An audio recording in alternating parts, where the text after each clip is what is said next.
President Donald Trump suffered twin setbacks on Tuesday, with two ex-advisors facing prison sentences, and one of them saying Trump told him to commit a crime, possibly hurting his Republican Party's election prospects and widening a criminal probe that has overshadowed his presidency.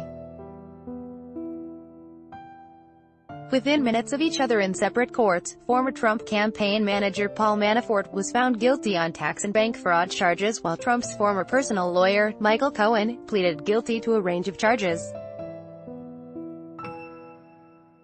Sponsored Cohen also testified that Trump directed him to commit a crime by arranging payments ahead of the 2016 presidential election to silence two women who said they had had affairs with Trump.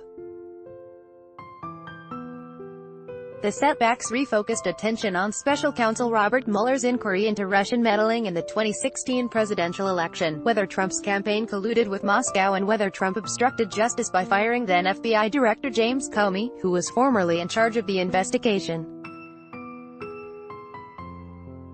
Trump has denied collusion, calling Mueller's probe a witch hunt, but the two latest developments, Cohen's plea deal was the more troublesome, said those around Trump.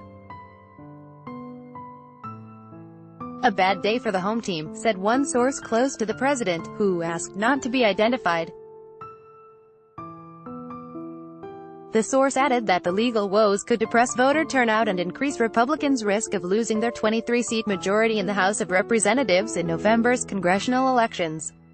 "This hurts our midterm prospects. A Democratic victory in November would limit Trump's ability to push through legislation and increase the risk of calls for his impeachment."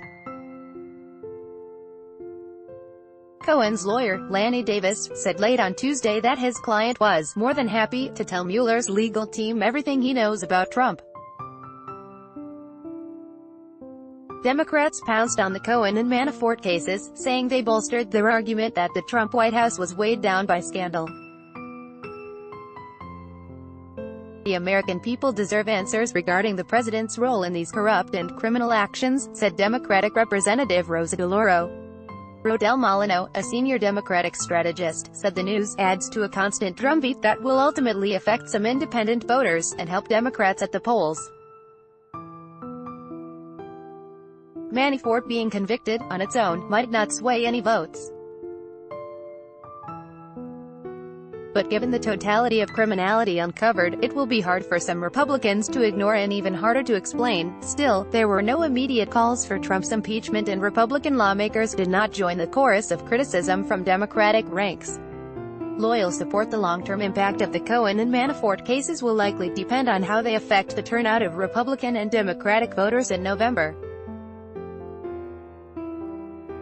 While he undoubtedly had a bad day on Tuesday, some analysts said Trump might be able to turn the setbacks to his advantage by reinforcing core supporters' views that he is under siege, said Andy Smith, director of the University of New Hampshire Survey Center. In midterm elections, the president's party tends to be less interested and less motivated to vote. But one thing that will motivate people to get out and vote is if they believe the party is being attacked unfairly, he said. At a rally in Charleston, West Virginia, on Tuesday night, a relatively subdued Trump did not mention either the Cohen or Manafort case.